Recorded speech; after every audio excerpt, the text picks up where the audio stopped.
You scary skeletons, it's Chloe in real life, and welcome back to another episode of my Halloween Spooktacular. Today is a very important day. It is almost like a holiday in my family. The opening night of Not Scary Farm is tonight! I'm so excited. I love it there, and I am so excited. There is a new scare zone, Forsaken Lake, and 2 new mazes, Dark Entities and The Depths, and I cannot wait for those. They look so awesome. But today, I decided, since I'm not quite at Scary Farm yet, I would give you a behind-the-scenes look at one of their most popular mazes there. Trick or Treat Lights Out, and that is a maze that's known for always having the lights off. But we were able to get a behind-the-scenes tour with the lights on, and it was so amazing because you could see all the details that went into this maze.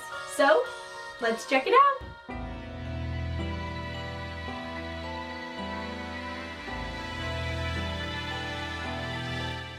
Is everyone familiar with the story of Trick or Treat with this house?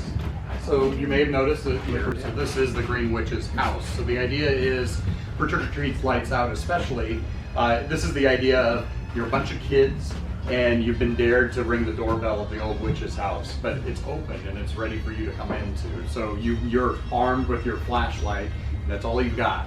And you get to explore the witch's house and see what other madness happens in here. So, as mentioned, those flashlights are interactive. They both send and receive information during the maze. That's the closet that I spoke of earlier. You can kind of see the 2 hands in there. So if you do trigger that one, the hands come out.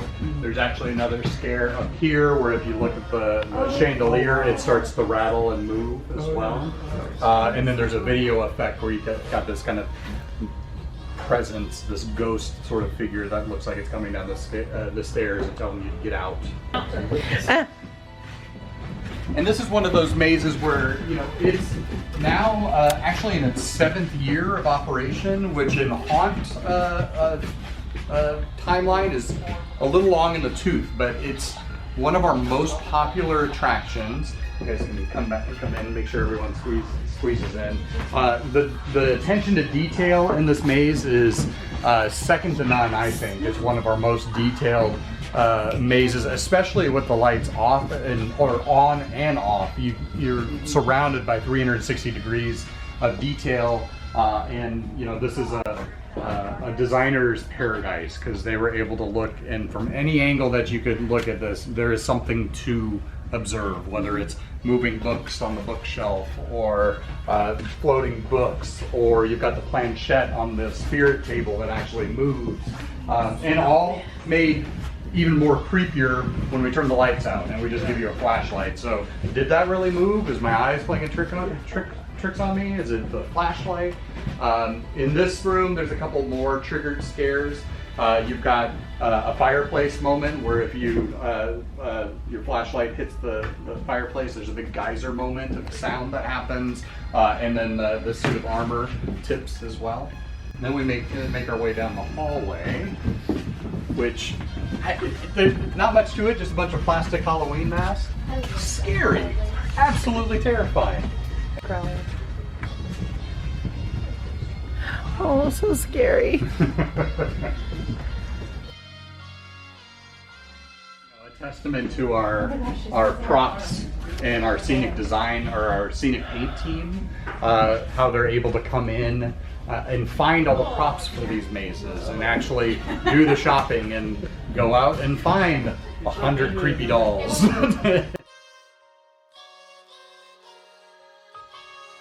We use all the clever tricks of misdirection, and especially something like this where your flashlight might catch her, but that's not really the scare. There's somebody underneath the bed, and yeah.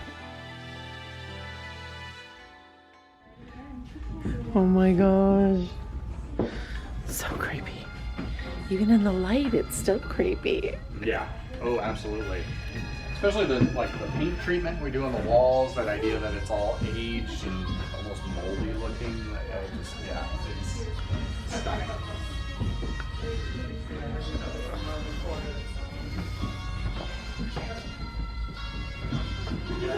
then we're going to make our way into the backyard of the witch's house, which was a new scene that was added last season when we debuted Lights Out specifically.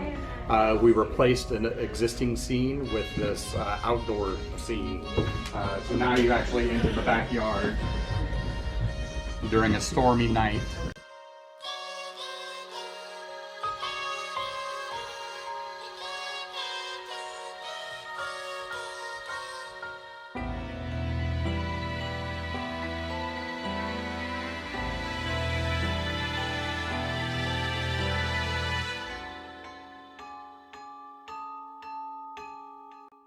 We have such a huge annual pass holder base that comes to the park over and over, especially with Scary Farm, having the Scary Farm pass. So you need to offer something, even if we're bringing back a maze for another year, you like to change it up a little bit. So as mentioned, this was a new scene last year. This whole, this area and the greenhouse were added even this year, like Paranormal Inc. as an entirely new finale. And it's if I do say so myself, pretty stunning. It's a great, but it's one of those we want you to come back and see something new every year.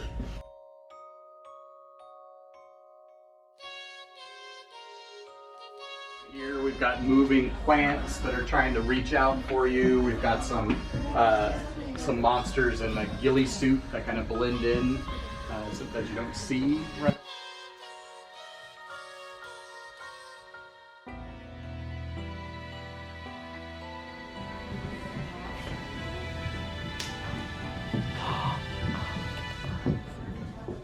Very well trained cockroaches.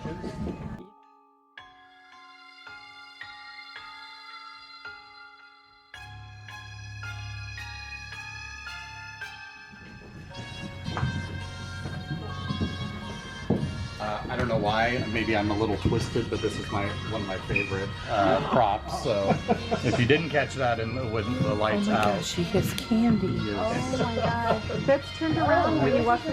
Yeah, he overdid it.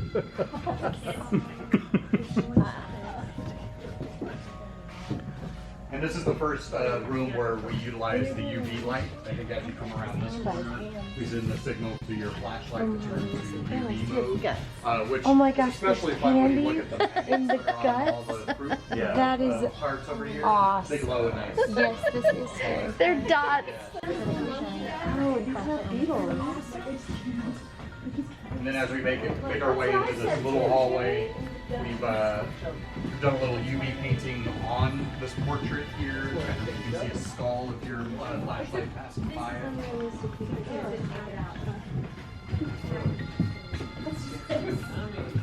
Oh my gosh, I thought that was something.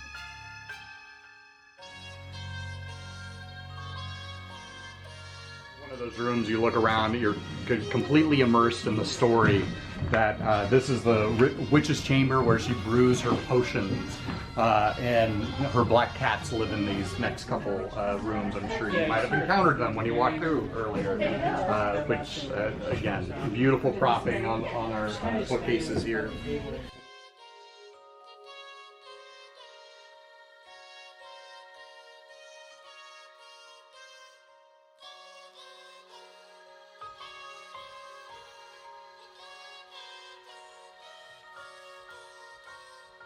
Very thrifty here at Knott's, so a lot of these props you might recognize from other mazes because we use them repeatedly. So you know, some of these cages I think were in Pinocchio Unstrung, even as far back as some of our more post-apocalyptic mazes that we've offered here at the farm. Wander into the attic.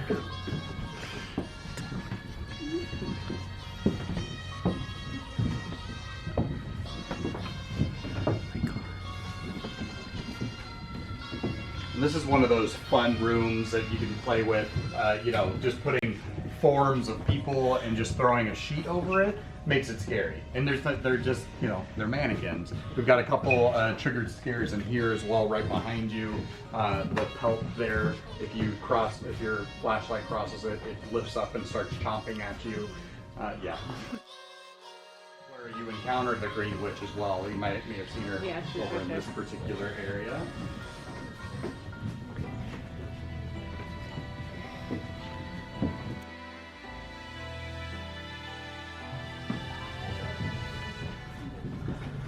And then this is our finale, or this is kind of the final scene of the maze.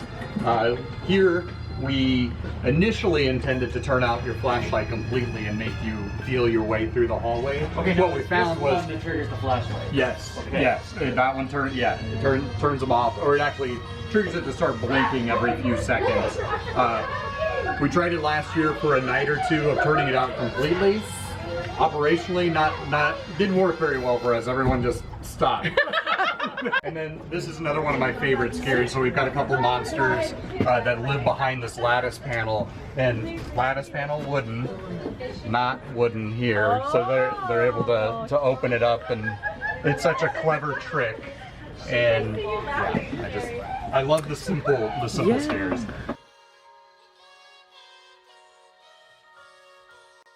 Guys, so that was the Lights On tour of Trick or Treat, Lights Out, Lights On, Lights Out. I really loved being able to go through that because especially when the lights are off and when you're getting chased around by monsters, you don't really have time to look at everything in the mazes. That's actually one thing I love about having a Scary Farm pass, which if you didn't know, not only are there Scary Farm tickets, but there are Scary Farm season passes where you can go every single night in October, and I've already got mine. And that's something I love about having the pass is the first time you go through and you get scared, but then once you start to know what the scares are, you can look at all the other details and all the cool things and the little Easter eggs that you might have missed on your first time through. So I would really recommend a Scary Farm pass because it's amazing. It's wonderful, and I love it. But I really loved seeing the Lights On tour because, like I said, it's a little hard to see everything in the dark. But it was so cool to see, like, all the dolls and how each one had detail on it. And especially with, like, the jars because there were so many, like, potion bottles and jars everywhere. I would look and each jar had, like, something inside of it or had, like, a label painted on. And it was just amazing how much detail went into that maze and all the mazes at Scary Farm, and that's something I really love is how much detail goes into each and everything at Scary Farm, especially like the costumes that I was looking at. Oh my goodness, everything has just so much detail and so many layers and colors. It's just amazing. So if you enjoyed this video, don't forget to leave a like, comment, don't forget to subscribe. Be sure to hit the notification bell so you're notified every time I upload a spooky video just like this one.